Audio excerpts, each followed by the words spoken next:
Good afternoon, everyone. Thank you for joining us at the TikTok Cultures Research Network's 6th event. It's been 2 years since we were founded, and it's so exciting to be in close to the double digits quite soon. We're very excited to have you here with us. We have a very interesting crop of speakers who are featured in today's panel. But before we get to that, please allow me to do some housekeeping. To note, the presentations are being recorded for uploading on our website, tiktokcultures.com. However, the chat function and the Q&A box will not be uploaded, so you're welcome to use them freely. We ask our panelists to ensure that your mics and videos are muted until your presentation slot. And attendees, you're more than welcome to use the Q&A function at any point of the presentation. TikTok Cultures Research Network is also open for global membership. If you'd like to find out more about us, go to our website. If you'd like to find out a bit more about what we do and how to become part of this wonderful network, please go to /global members. To follow along our live feed today, you're also welcome to check us out, TikTok Cultures on Twitter, where our very dedicated social media assistant will be assisting us with some highlights. Now, before we begin, it is my great honor to introduce Emeritus Professor Simon Forrest, who is an elder of this land, the Whadjuk Noongar people, on which this campus stands. So without further ado, I'm going to segue to a video to welcome us. Kaya Wanju. Hello and welcome. My name is Simon Forrest Burungu. I'm a Whadjuk Baladong Noongar with kin connections to Yamaji and Wongai peoples. I am of this land and place. I follow a bloodline of people who have walked and cared for this land for over 40,000 years. This is a welcome to country, a welcome to Whadjuk Noongar Buja. A welcome to country recognises and acknowledges us and the first and continuing custodians of this land, Australia. Nidja Polo, Nidja Kunkungap, Nidja Margarap, Nidja Mindarap. Kaya Wanju, and Quell, Simon Forrest Burungu. Kaya Wanju, Nidja Whadjuk Noongar Buja. Nal Karich Noongar Moor. Ken Karat Nidja Buja. Nan Karich Noongar Kapali, Moran Korea.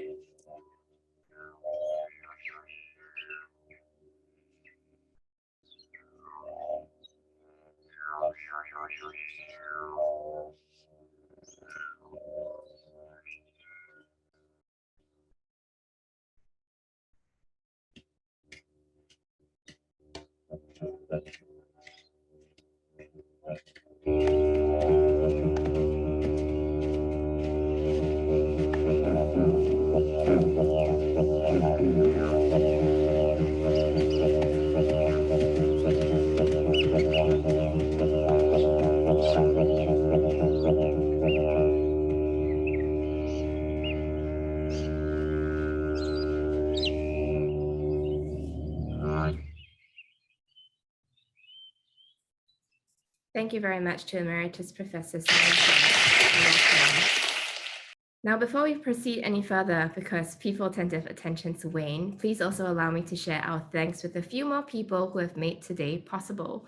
We'd like to thank the Center for Culture and Technology, which is the center in which this TikTok Cultures Research Network is based. We'd like to thank Ms. Linda Durek, who is the administrative person at CCAT, who assists us with all of the back-end admin. Our artist River Juno, who provided the wonderful artwork you see here in the poster, as well as our two assistants, Naomi Robinson, as well as Kristen Halkett, who are assisting us with our back-end and technology. And while we still have you and your attention at the beginning, please allow us to share the very excited news that in Q2 of 2023, we'll be running our 7th event titled TikTok and Young Children, hosted in partnership with the ARC Center for Excellence for the Digital Child, of which Curtin University is one of the nodes. Also launching in 2023, the first of our TCRN Visiting Research Fellowships. So more to come on our Twitter and our website as these things develop. Now, for those of us who are joining the TikTok Cultures Research Network for the first time, we were founded in October 2020 as a research portal for scholarly resources, projects, and events aimed at connecting networks of scholars from various disciplines around the world. Now, there are three ethos that we hold very close to our hearts. The first is to assist with scholars in the Global South and the Asia Pacific region to highlight and develop their work. Secondly, to help raise the profile of junior scholars, which is why you see that in a lot of the special issues that we run, we tend to focus on developing mentoring relationships with first-time authors. And thirdly, we also aim to connect academia with industry as well as the general public in most of our collaborations. And you will see that in our second and third panels for today, we feature some TikTok creators as well as people from industry and NGO groups. Now, today's event is our sixth. We have grown really quickly in a very short span of time. You will see here a feature of some of the posters from our past events. And if you've missed out, do not worry, everything is archived very neatly on our portal. Before I hand over to Dr. Jin Lee, who is the primary organizer and host for today, please also allow me to share the wonderful news of our latest report from the TCRN focused on social justice through social media pop cultures.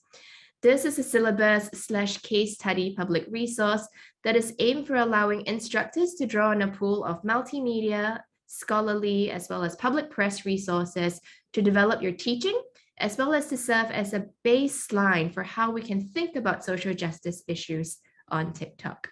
But without further ado, thank you for allowing me to welcome you here, and I'd like to hand the time over to Dr. Jin Lee, who is the mastermind for today's event. Over to you, Jin. Thank you, Crystal, for the introduction. Can you hear me well? Okay, great. Hello, everyone. It's very lovely to meet you. And my name is Jin. I'm a research fellow at Curtin University and also a co-founding member of TCRN. We are very excited to have you here and also about our sixth event, TikTok and Asia Diaspora, where academics, TikTok creators, and industries and NGOs to talk about various aspects of TikTok cultures in relation to the emerging culture phenomena of Asian diaspora on the platform. Because as people are joining recently now, so please let me give you an announcement again about the Zoom event today. Please note that today's event is recorded and then will be archived at our TCRN website. So for those of you who can't make till the end of today, then please check our website for the exciting and also very insightful conversations that we will going to have today. And Q&As and chat box will remain confidential. For the panelists, please ensure that your mics and videos are muted until it's in your presentation slot. For attendees, you are welcome to send your questions at any time during the event using the Q&A function. Our TCRN team will collect your questions for the Q&A session. So yeah, we have 3 sessions today. The first session is a traditional academic roundtable. We invite 3 scholars who study media and Asian diaspora and communities and learn from them about the relationship between TikTok cultures and Asian diaspora with a particular focus on Southeast Asia, migrant workers in Asia, and the Pacific Islanders. Then we move to the TikTok content creators, NGOs, and industries. In the second session, we invite TikTok content creators with Asian diasporic backgrounds and listen to their stories and thoughts about their use of TikTok in relation to their Asian diasporic backgrounds. Lastly, in the third session, we invite NGOs and industries to learn how TikTok has been used for Asian community building and discuss what we can do to make this space better for Asian diasporas. Without further ado, I'm very excited to kick off our first session, TikTok, Asian Diaspora, and Academics. And I'm very pleased to introduce our esteemed speakers of this first session, Dr. Tara Ross, Dr. Urban Carver-Kindle, and Dr. Sabir Cargill. Dr. Tara Ross is head of the journalism program at the University of Canterbury, New Zealand, where she is also a research fellow with the Macmillan Brown Center for Pacific Studies. She is Pakeha and Tuvaluan descent, and her research interests include inclusive journalism and Pacific media and audiences. Now, our next speaker, Dr. Urban Kabakindo, is ARC DECRA Fellow and a lecturer in communication at Deakin University. His research interest lies in the intersecting fields of digital media and migration. He's the author of In Mobile Homes, Family Life at a Distance in the Age of Mobile Media, produced by Oxford University Press. And lastly, but not least, Dr. Sapir Kaugil is a postdoctoral research associate with the Dartmouth Institute for Health Policy and Clinical Practice, Giselle School of Medicine, Dartmouth College. Her research examines how population groups with unequal access to health, social, and digital resources experience health disparities. One of her current projects examines how precarious migrant workers access and create health resources digitally for health-seeking, information sharing, and advocacy on TikTok. And please welcome to the panelists. So I'd like to begin this session by asking, how do you study diaspora and TikTok, especially in relation to your research backgrounds? So shall begin with Tara. Kia ora koutou, talofa lava. Thank you so much, and warm Pacific greetings from here in a rather chilly Christchurch, Aotearoa. I'm a former journalist and a Pacifica academic, and I research media practices in relation to journalism and news media, but also Pacific audiences and media. So my most recent research, I've been looking at how mainstream media engage with Pacific communities on Twitter, and the short answer is not very well, as well as how Pacific communities, different Pacific groups are building community on Twitter, particularly across that Pacifica diaspora. More recently, I've been interviewing Pacific media producers about how they're using new media, Instagram and TikTok, to reach young audiences in the Pacific diaspora. Here in New Zealand, the Pacifica population is our youngest population. A third of Pacifica are under the age of 15. Our median age is 21 compared with New Zealand Europeans who are about 40 or so. So we have that very, very young age profile, and TikTok is well suited for Pacifica use and adoption. I think Poly TikTok has about 1.3 billion views of content or thereabouts.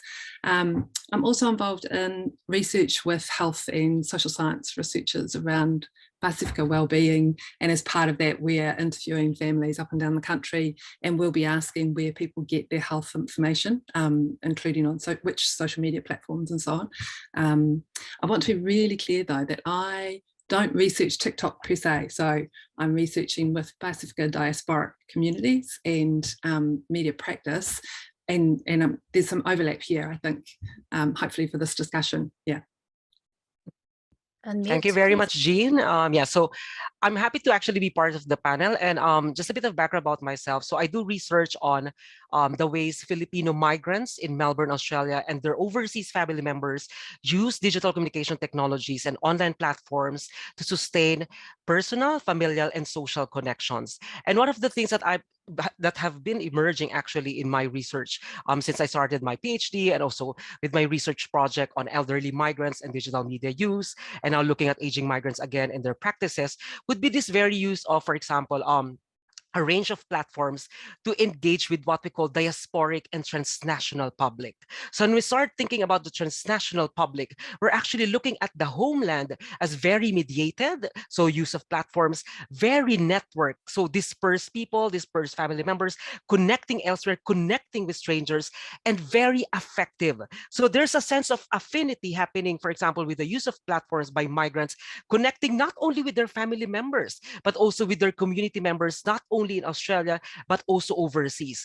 And stepping back, I actually think about that the homeland is also very political, in the sense that there are possibilities, but there's also tensions created by the platform itself and the ways in which that the everyday lives of the migrants are shaped by the political conditions in their home country or in their host country. So in your question, Jean, about how do I actually study diaspora in TikTok, and I'm looking at TikTok for the past years already and been observing some patterns, I'm approaching it through the lens of brokerage. Brokerage is actually using personal experiences, networks, and a range of capitals to communicate, convey, and sell a product or service. We have formal brokers actually selling houses, selling how to migrate overseas, but now it's becoming more informal, and we are seeing TikTokers, YouTubers, content creators curating their everyday lives overseas. And that's mediating aspirations, mediating dreams, and even kind of like mediating anxieties and even possibilities perhaps down the track. I want to situate all of this kind of like lens with brokerage, wherein individuals, migrants, are actually part of what we call migration infrastructure. Migration infrastructure is not only about the technologies that people use to move from one country to another, but we now have people actually curating their everyday lives and showcasing that this is the good life, but at the same time, they're showing that there are struggles overseas. And this is a counter narrative to what the government, for example, in the Philippines would be saying that, you kind of like move overseas a good life, but it's not like that. You see that migrants actually tell the government there's a problem, and these are the problems visibilized in that space. And I think this will be related to Satvir's research down the track, and also to Tara's, this public, and also marginality. Who are precarious in such environments, and how do they negotiate precarity through the use of platforms, for example, with performativity or even monetization? That's it. Lovely, thank you. And Sapir? Hi, Jane. Thank you everyone for having me. So my encounter my research with TikTok is much more accidental. I'm a critical health communication scholar studying the relationship between structural conditions of migrant labor and health marginalization. So I look at the various ways health inequalities play up and are connected to the nested precarities of migrant living and work conditions. While doing fieldwork during the COVID-19 pandemic with migrant workers, when I say precarious migrant workers, I am referring to migrant domestic workers and migrant construction workers from South Asia and Southeast Asia that come to Singapore to perform what we call caregiving, as well as dangerous, difficult work in the Singapore context. So during the COVID-19 pandemic, migrant workers were disproportionately, particularly construction workers, were disproportionately affected by the COVID-19 pandemic, where they faced what now we're thinking about is extreme immobility. Extended lockdowns, extended quarantines. For domestic workers, their rest days were now negotiated within their employer's home rather than being able to take it off outside, right? And they live within the employer-employee context in very close proximity. For construction workers, they live in a dormitory context. So while we were doing interviews, while I was talking to them over phone, Google calls and so on, they started sending me TikTok videos. And these TikTok videos were making visible, and I would say making visible in a way that we haven't quite seen before, right? Because of the peripheralization of migrant work and the social blindness they face in the Singapore context, you don't quite see what is in the dormitory. You don't quite see what is going on in terms of the living conditions of migrant workers or the work conditions of migrant workers. But on TikTok, this was being displayed, and that sort of triggered my interest in the importance of now looking at the ways migrant workers were communicating and storytelling about the kinds of lived experiences that they navigate in their everyday lives as migrant workers, as precarious migrant workers. So despite, and this is the most important thing I think that is coming out from the work that we do, is that despite the extreme immobility, despite the kinds of social conditions that are created through precarious migrant infrastructures that Irvin had mentioned earlier, they are still enacting voice and agency through storytelling practices. And this is a challenge that my group and I face in terms of thinking about it, because are we limiting our lens of what advocacy can look like? So through these storytelling practices that may seem performative, that may be pivoting desirability, that you think might not be connected to migrant advocacy and agency, can be very much about micro-resistance through performativity in a way that looks different, or might not center the language of human rights in the dominant way, right? But it's also about speaking back to the ways in which they can self-represent, the way they can connect in terms of showing and displaying their conditions, while also maybe singing a song or creating short form videos in a way that is playful. So that's where sort of TikTok really comes in terms of helping us think about migrant conditions in very visible ways via the medium through these short form videos. So that's a bit about the research that I do. Lovely. Thank you so much for sharing your research backgrounds and also your approach to TikTok. I'd like to ask the questions to Tara about so based on your research on Pacifica people, what's so special about TikTok? They have very different platforms to use, and then also they have this history and trajectory of different community platforms. And now TikTok has changed that trajectory, I guess. So could you tell us a little about that angle, please? Thank you. Yes. When I'm thinking about it, I think that convergence of TikTok's visual and audio features is particularly key when we're thinking about Pacifica populations. Pacifica are really heavy users of video-driven media, and especially heavy users of YouTube for streaming music when we look at sort of the audience segmentation here in New Zealand in particular.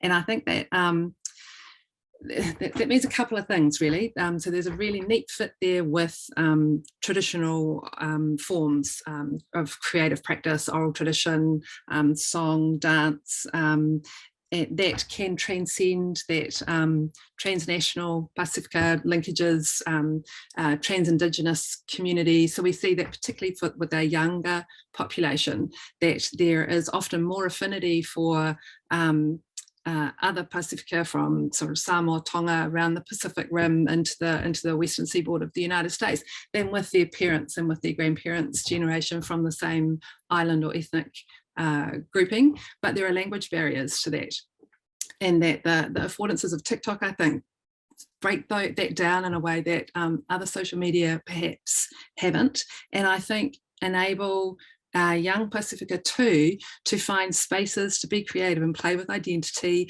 in a way that isn't as heavily culturally policed, so that our traditional media, for instance, have mostly been set up by first generation migrants. They're in language, and they have heavy norms of what is authentically Pacific that don't necessarily fit for a third or fourth generation Pacific experience. And TikTok, I think, opens up more opportunities for young people to connect with one another and build community around a Pacific identity that's still recognizable, but departs from some of those traditional norms. See, that's very interesting that it became sort of like a next platform for the indigenous people as the technology evolves. And I'd like to ask the question, the same next questions, but like a slightly different approach to Irvin, because you have this background of Filipino researches, and also you mentioned that the migrant studies about the brick college, and you know how the capitalist mediates that space, especially on TikTok. So could you tell us a little bit about that angle, especially how that, you know, that bricolage actually works on TikTok compared to the other social media platforms? Yeah, I think in terms of like TikTok, we need to really look at it as a platform wherein there's obviously sharing of short videos, and we have all of quoting Kay, Zheng, and Wilstrom. They're talking about socially creative features wherein the kind of like production of content would be shaped by replication, imitation, and sharing and stuff like that. And those features are actually appropriated by migrants, particularly what I'm looking at, Filipino migrants in Australia, but also some are actually spread across the world. And looking at the use of audio and audio templates, but also text to communicate and to broker a particular kind of like topic or a particular kind of like situation or condition. For example, with the audio template, one of the kind of like viral template with the Filipino diaspora is this kind of like text produced by Noy Salawayun. It's talking about your life overseas, if you're feeling tired, if you're feeling hungry, rest, eat, and stuff like that. So you need to really overcome all of these challenges. It was actually reshared and shared by a lot of migrants, and actually curating their own visuals using that template, and kind of like conveying this very resilient migrant. But at the same time, for example, what's interesting about brokerage for these migrants based overseas, they're actually not edited, they're not glossed over as compared to the government.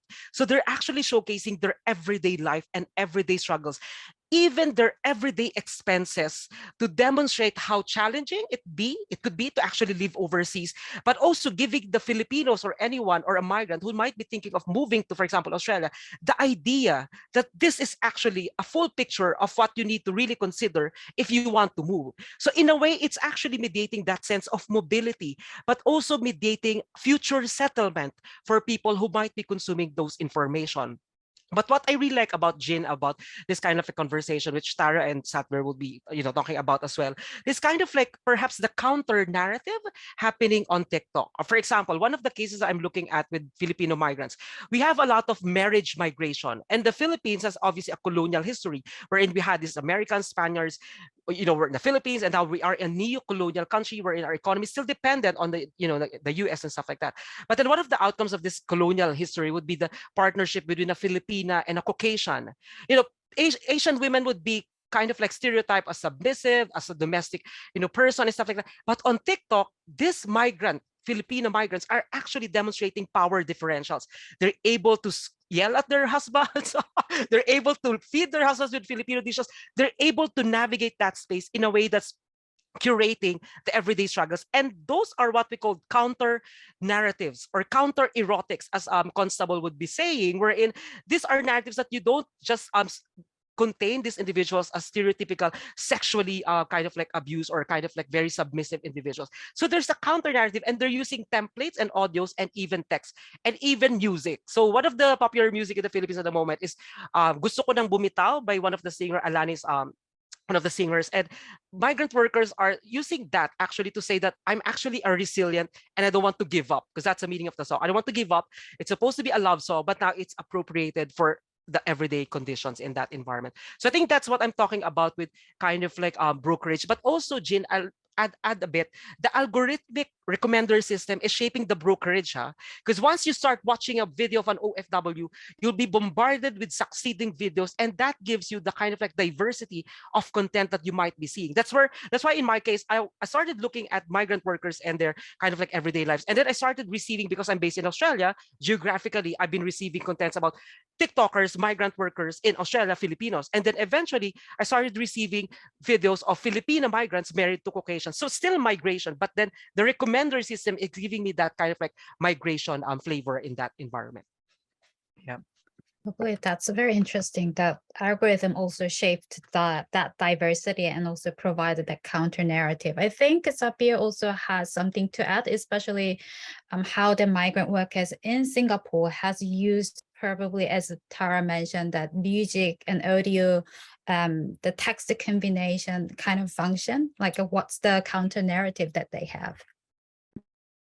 So I just want to extend to Irvin's point, because he made such an important point about the counter narrative and counter erotics. And I just sort of want to talk through a bit about a conversation I was having with my team member about this. So to give you an example, a domestic worker on TikTok puts a video up that says, "Would you date a maid?" That's the translation of the text and the video itself. Would you date a maid? And that is very powerful. It may not seem like something that is resistive or protestive in ways that we think about protesting and so on, but really what she's doing is she's residing in an existing social structure in society that binds migrant workers or domestic workers on how to behave very specifically, right? Don't have a boyfriend, don't get pregnant. That's sort of like the kind of hyper surveillance that migrant domestic workers operate within. So they're always, Singaporean employers always have this conversation. I don't want my domestic worker to take a rest day. I don't want her to have an off day. She will have a boyfriend. She will get pregnant. And all of these is part of the different ways in which domestic workers are gatekept. So when now a domestic worker is on TikTok saying, pivoting desirability, showing her desirable aspect, performing desirably, it's a way to speak back. To sort of say, look, I'm much more than a domestic worker. I am beyond my labor status, right? And I think that's very interesting. Besides these types of narratives, of course, you have information sharing. community building, as mentioned, I think earlier as well. And you would see that with migrant construction workers, for example, the kinds of audio memes are very customized to their cultural communities, right? So sometimes a short video meme might have an audio template that takes from a cricket match that's stitched together while they are in quarantine and playing cricket and taking a TikTok video. When I say playing cricket, it's within the dormitory context, and it's hard to imagine without the video. But then the cricket audio meme is stitched with that video very specifically. And with you have Bengali music, for example, stitched, unless you understand that or you're able to decode a Bengali movie that is stitched with a video clip and what they're trying to say through that video clip, you might not get, again, the protest narrative, for example. So sort of showing during lockdowns and the extended quarantines, you had construction workers, for example, lining up in queues, long queues, trying to get food, being able to, taking pills to get water, to have a shower or whatsoever. And within that are these tunes, music tunes or audio memes that are very effective about their conditions as migrants. And so I think there's a certain type of vernacularization as well as cultural customization in how they are using TikTok to tell their stories of labor. I see that meme template function really interesting because it really gives that the localization or the customization of the stories that they want to share with other audiences. I think that's really interesting how this platform has functioned as a platform for really indigenous people or the diasporic people rather than considering the broader audiences. Let me ask the questions about these angles for Tara, especially because you have followed this trajectory of the local, media platforms that they have taken up for the community buildings and also the information sharing.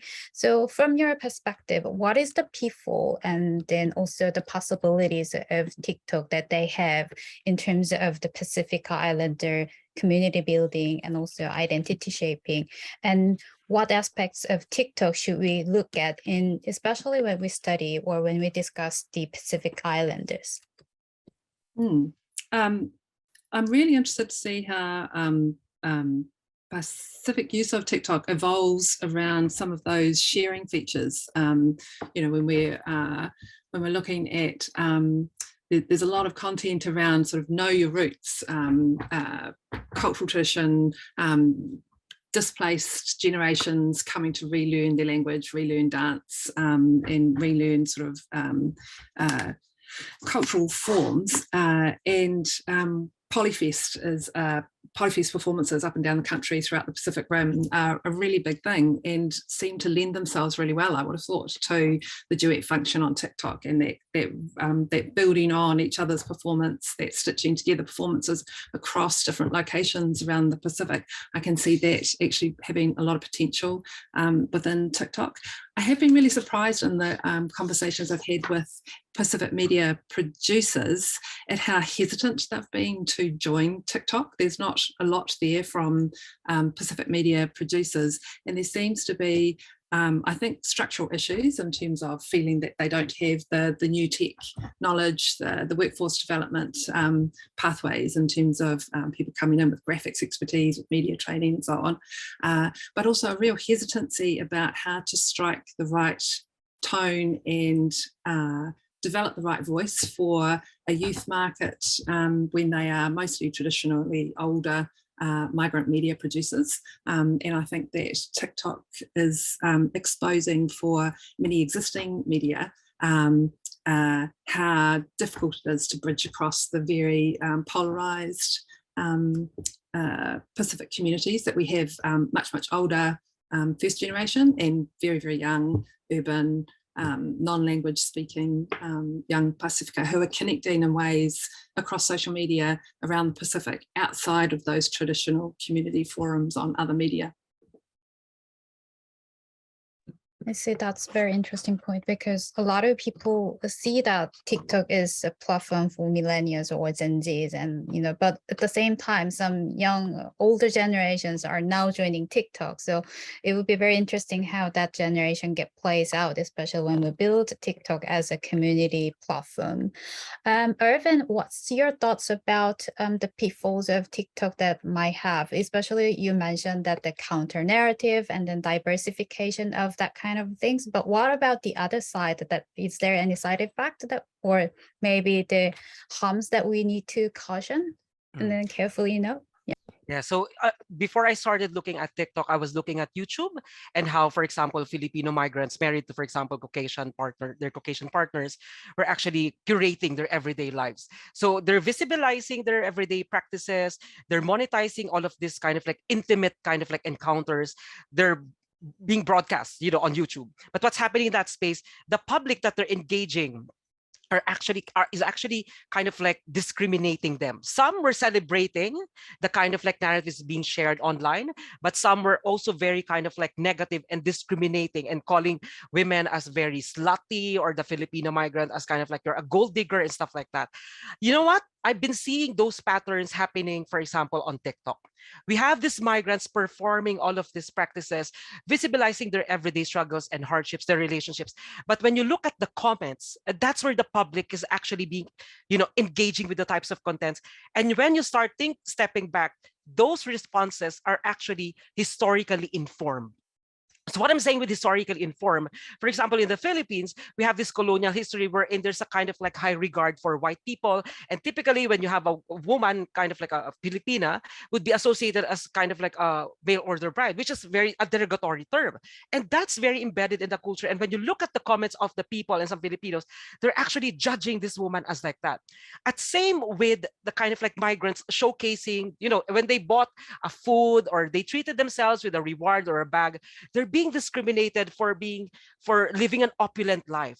So the context of these people are working so hard and kind of like just showing that they're rewarding themselves in that space, it's actually being discriminated because of, again, the culture of expectation of filial piety, perhaps, or even that sense of community that you should not be doing that, you should be sending money and all of those things. So it's the practices happening on TikTok, historically informed and socially constructed. And we need to pay attention to that one, because even though they're counter narratives, I would argue it's very paradoxical. It's very contradictory. We have all of these possibilities of connection and all of the also tension with the kind of like engaging in that space. That's it. Lovely. So we only have 15 minutes to end of this panel. So this will be my last question to Sabir. So as you mentioned, the counter narrative, and also Arvin and Tara mentioned about this, the limitations of TikTok. What's your, what do you think about this migrant workers' use of TikTok? Is there any pitfalls that we need to be aware of, or how should we look at TikTok when we discuss the migrant workers, especially in Southeast Asia? So I think a big conversation that has been happening is the surveillance around how migrant workers use TikTok, particularly domestic workers. So because the smartphone has become a space in which cultural expressions are now sort of kept for digital record keeping and then later uploaded of migrant conditions, for example, they might not upload it immediately. It might be kept and then later stitched into a video. And when it goes online, it sees its own forms of surveillance. For example, the narrative of gratefulness. So you might see audiences, for example, responding, you should be grateful you have the opportunity to work in Singapore. Do you think as a domestic worker, you should be sharing these types of videos? Does your employer know you're taking videos? Because the employer, domestic workers reside in the employment context of their employer, right? 24 hours. So all these forms of hyper-surveillance as well as racist scripts of the audiences that are watching their TikTok or connecting with their TikToks, for example, are part of, I think, the pitfalls, because that allows for new types of hyper-surveillance to be extended for migrant communities who already cannot challenge mainstream representations, right? So I think that would be a big pitfall. And we already see that there was a documentary, a local documentary that sort of went around areas in Singapore to interview domestic workers and say, do you know what you're doing on TikTok? Do you know it's dangerous? You're showing your the location of your home and stuff like that. And that's the sort of kind of ways in which migrant workers continue to be surveilled in the city-state, even online. Yeah. Gary, thank you so much. So now we are heading to the Q&A session. We have lots of questions. Give me 1 second. We received lots of questions from the audiences. So let's begin with the first question from Timothy. Thank you everyone for a great panel. I have a couple of questions. They have lots of questions. As someone new to this research area, firstly, how does TikTok itself help construct community? Is it through the comment section or the imagined community created through simply watching content? And also in relation to that, how do we talk about the role of algorithm in constructing cultural identity and also the community?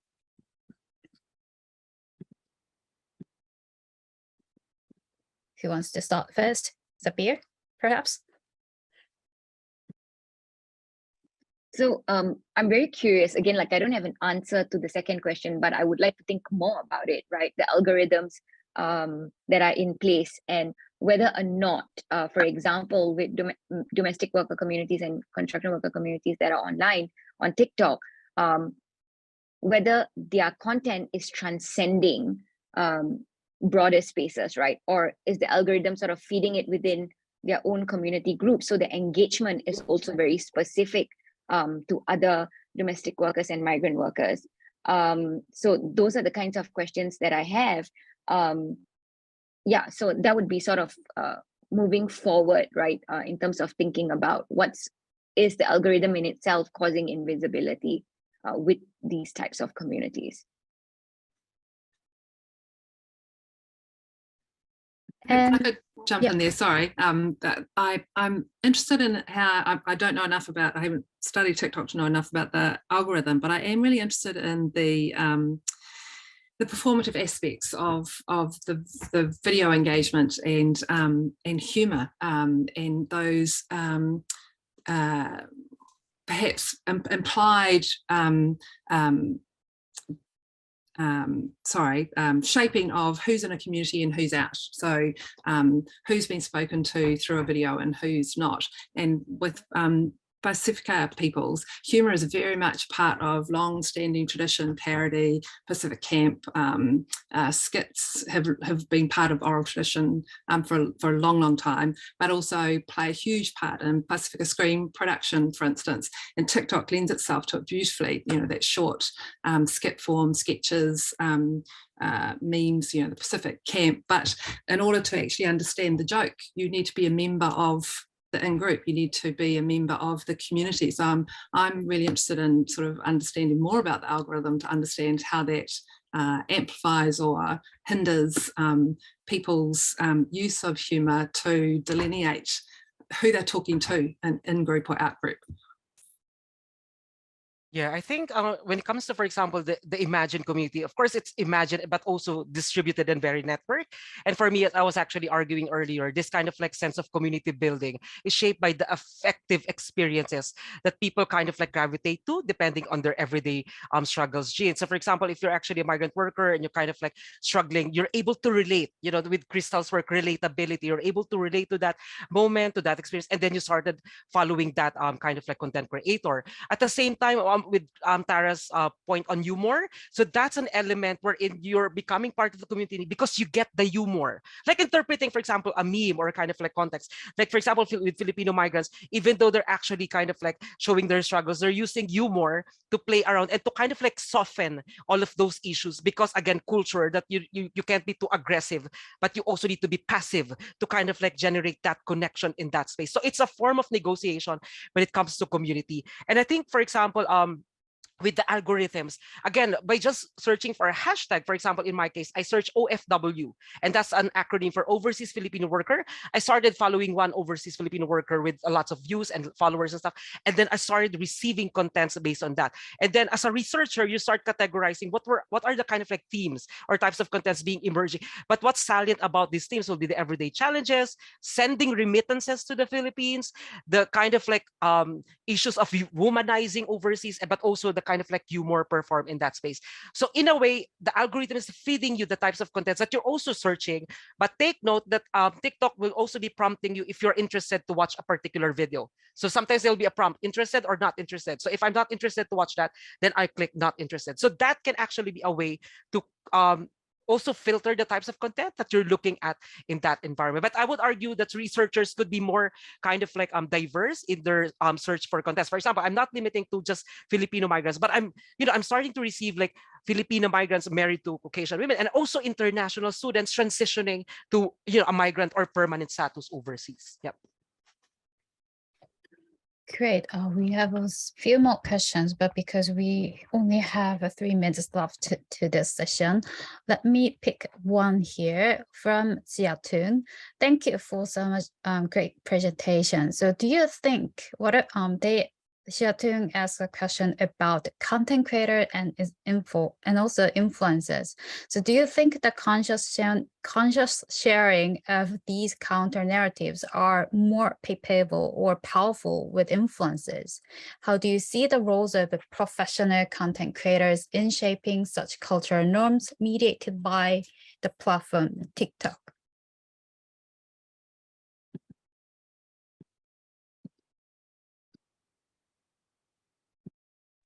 I'm sort of going to jump in, if that's okay. So what is interesting is that, so again, in the context of domestic workers, right, they are tied to the employment context. So they can only do labor of caregiving in Singapore tied to their employer. Those are the employment conditions. So they can't quite ever be professional creators in the way we think about professional creators being paid, receiving types of attention in particular ways, and then having some returns from that, right?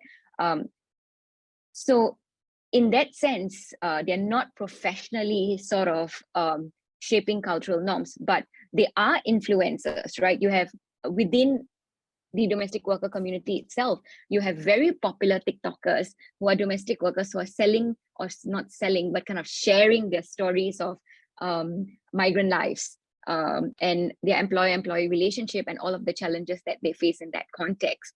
So in that sense, I guess the speaking back of these conditions and talking about their labor and talking about all the different identities beyond the migrant domestic worker identity on TikTok are part of the cultural norms of now making visible their voice. But whether it's professional, that's sort of not possible simply because of the employment context in which they are in. Yeah. Yeah, I think, Jean, for in my case, I've seen like migrant workers transition from being migrant workers to resigning from their job and then eventually becoming like a professional content creator. But they don't still consider themselves as professional content creator, more of like content creator. But what's interesting about that, when you start interpreting, that's also a privileged position to be able to resign from your job and transition to this, in a way, in a precarious job, because some of this content creators, former migrants, are saying that you really need to kind of like work hard for this to be able to generate money. So if you don't have savings, it's gonna be so difficult. So if you're actually in a precarious condition already and you're kind of like transitioning to perhaps a kind of like unstable environment, for example, with a gig economy in that sense, that can also be very kind of like challenging in that space. But what I really want to highlight in this environment, that the level of trust with the sense of community for migrants, they don't go to sometimes to the websites of the government or go to the government information. They go to TikTok, they listen to the people who are actually embodying and experiencing the everyday struggles in that home or host country or something like that. So a sense of, again, relatability, but also that affective connection generated by seeing what's really happening day by day in the lives of those migrants. Yeah, we are running out of time, but Tara, do you have anything to add? I was only thinking from the flip side, really, that some of the key influencers, Pacific influencers on TikTok are our sports celebrities, right? So our professional sports labour migrants around Australia, New Zealand, the United States, who are using their celebrity status and that high profile professional status to be quite key influencers on TikTok and other platforms, and very powerfully using it as a counter narrative. I mean, some of our key female rugby players, for instance, are posting currently during the Rugby World Cup here in New Zealand, and it's very strong social justice, social advocacy work that they're doing. So we see the flip, really. So not necessarily becoming professional through TikTok, but bringing their professional status to TikTok to champion and use a voice for their people. Jane, just a quick one. So I do research on aging migrants. So I've been seeing aging migrants as well using TikTok to perform their everyday lives. And that's interesting because they're using the platform to demonstrate vitality, but also visibility to the networks that they have. So we need to really think about intersectionality when it comes to studying platforms as well. Lovely, thank you so much. And then also our audience, Praka, asked questions about fakeness and the misinformation that, you know, the TikTokers might have bringing into the space. But I think Urban has mentioned a little bit about that as well. Like we need to be very careful about producing this TikTok content while we make this platform as a community platform. So thank you so much. We learned a lot about how we look at the TikTok, especially when we discuss diaspora and also mobility and migrant situation. So now we are wrapping the first session, and based on this scholarly mind, we are now heading to the content creators. Let's look at how they actually use TikTok for their messages about Asianness or Asian diaspora. We'll take a 5 minutes break and then we'll get back to here again. So see you soon in 5 minutes.